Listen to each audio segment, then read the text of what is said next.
this movie that you created, when is this releasing? I'm in Florida. I haven't seen it there. Okay. This is literally a pre-release, and this is what we're doing as a pre-release tour right now. It'll be in LA from the 2nd through the 8th of December for the Academy run, then in New York for an Academy run from the 12th to the 20th to qualify for the Oscars in the documentary category, obviously. And then it'll be released at the first of the year to theaters nationally, across the country. From there onto the digital downloads and those platforms.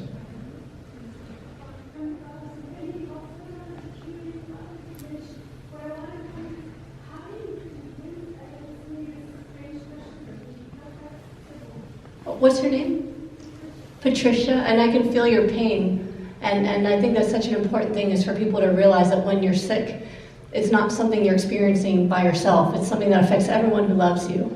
And so what I usually tell people is this, because I get this question a lot: how do I force someone to do what I want them to do?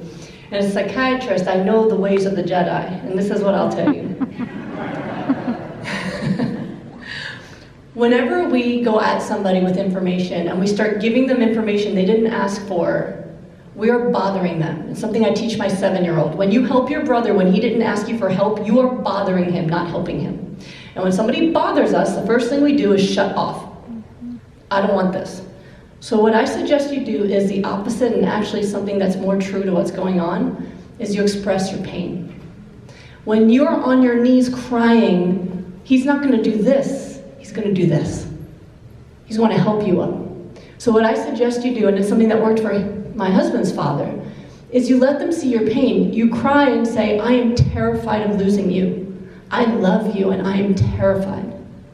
And to see you ignoring the things you could be doing, I've learned all this information of things that could help you, but I know I can't make you do it, and I'm so scared because I love you and I don't want to lose you. You give him that, and then you stop.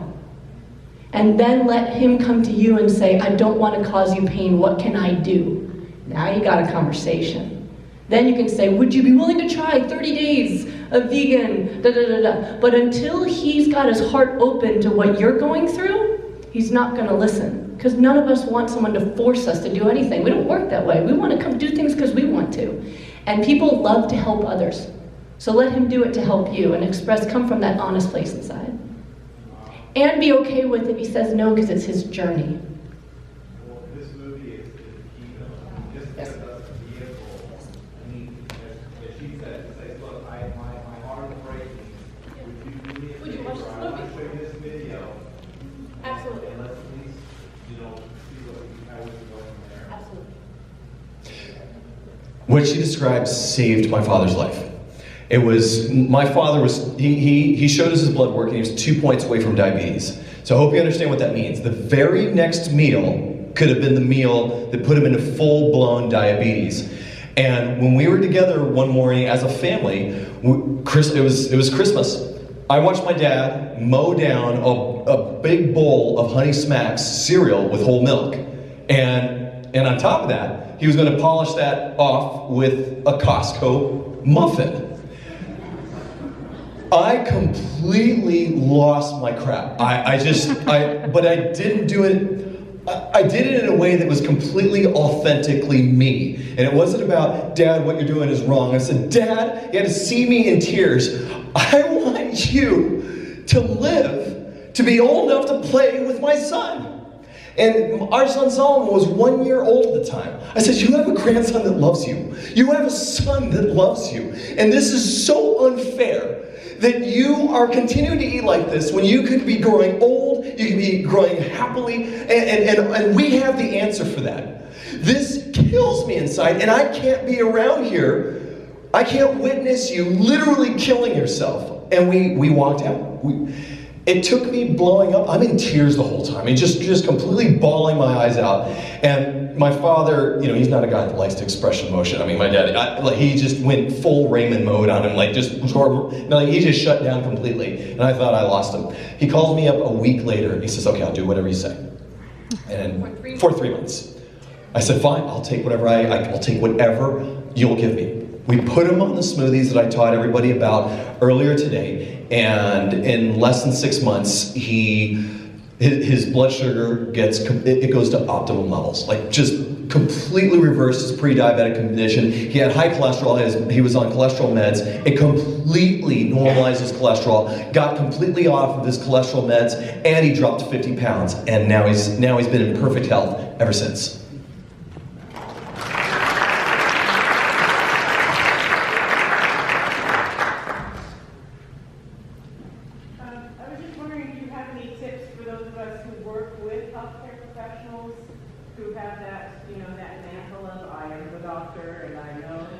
What's your name? Carol. Hi, Carol. Thank you for the question. So, as my husband said to me when he was first helping me change my diet, and I was arguing with him about it being too much food and blah, blah, blah, he said, doctors are so hard to train because they already think they know everything. So he had to humble me first, and I understand that. How do you work with doctors? I'm a chiropractic assistant. Okay. She treats autoimmune diseases. She gets into blood work and lots more than just spine. Ah, yes. Okay. So it's not an easy thing. And I don't think it's hubris or narcissism. I think that when we spend 12 to 16 to 20 years of our lives training, we think that they told us everything we needed to know. You know, it's a very difficult path, and I think people get very down on doctors. I see it a lot because I speak at alternative medicine and other places where they say, this is what your doctor doesn't want you to know, that you can get healthy. And, you know, every doctor I've ever met went into the field because they want to help people. This is not the time to get rich being a doctor. It's just, that was the olden days. So people do it because they want to help. And then the reason there's so much depression among doctors is because then they see people don't get better and they keep coming back with more and more illnesses and they get frustrated and depressed and they get locked down. So it's very difficult. And what I always tell people is don't give up on your doctors. Right now I have about 50 to 60% of people who come to me now are referred by doctors for my nutrition plans for reversing lupus. So it's changing, first of all, so have hope, it is changing. But the other group, they found me some other way, my book or something else, and their doctor said it's not gonna work, and I said, good, stay with that doctor, because they need you. They need to see how you transform so they can learn something. And so it's very difficult to just go at them that way. But I think it's important that people continue to do what they need to do for their own health and keep going back to those doctors until they start opening their minds. Some will and some won't, but it's a very, very difficult thing. And you know, you can bring it up in conversation. Wow, I just saw all these doctors that are reversing, you know, I met a doctor who reversed lupus 12 years ago, you know, using diet, that kind of thing, and let them develop their own curiosity. Oh, really? Where did that come from? Because I know when I speak to medical audiences, I get swarmed, right? I mean, I'm buried under physicians for like 2 hours who are like, oh my God, not only do they want the information, they want me to save their family members. So when they hear it in the right way, it does spark something because they do want answers. But it is a very difficult thing. So keep trying, bringing it up, but again, do it from not this way, but just more of like, wow, I learned something inspiring, or I saw something interesting, and let them probe, let them come to you. Do you have something to add? Yeah, I'd say two things. I think one is to be a good personal example. I think that, you know, for anybody in the room who's trying to inspire someone else, look in the mirror first. And then I think if you're doing this well, then you're offering them an example of something that's, you know, the best thing ever. And so you want to inspire in someone that attitude of, I want what he has, I want what she has, and then they can see that, you know, there's, what is it about that person that makes them kind of walk on water? Why are they so healthy? You know, what are they doing? And I think by your own personal example, then you may inspire someone to reach out to you and say, well, what are you doing? I think the second thing with the physicians that you're working with are evidence and data. Any physician out there ought to be interested in evidence and data. And there is so much freaking data out there. And it's just, you know, if you watch the documentary, you can see how it's suppressed by all this other data that's really focused on pharmaceuticals and interventions. But there's as much data that supports this type of lifestyle. And hey, did you read this book? Did you see this article? And I think if, you know, that would be the avenue I would recommend, pursuing that educational based. I do think, you know, doctors do have egos, and I think that it's very difficult to break through that ego barrier when that person has that mantle to say, well, I know everything, I have this license, I have this certification, I have these letters after my name. And sometimes you won't be able to crack that, and maybe that person needs to think differently about the way they practice, but I think the only way you really reach them is by being a good example and by education. And free food. Yeah. One other thing I would add to that is you help the people who you can.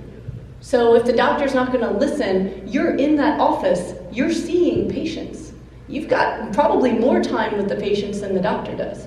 So I love it when nurses come to me for education, because we train medical professionals as well as anyone who wants to learn how to do healing work. And a lot of times the nurses, they're some of my favorite people because they spend way more time whispering in the patient's ear than the doctor does. So you're still there and you can be that presence and that symbol of hope and give people, oh, you have low energy? Oh, and you can just plant those seeds where you can. So you work on the doctors, I think you have some really great ideas, but you help the people that you can. Yeah, thank you. And I think really our experience has been that whenever we've traveled, because our team actually did this together 2 years ago, that was the impetus for the film. We put ourselves on a self-imposed trial study, if you will, and within 6 weeks, we all experienced such dramatic results. Then we're going, why doesn't everybody know this? And that's what really prompted us to. We were ticked off.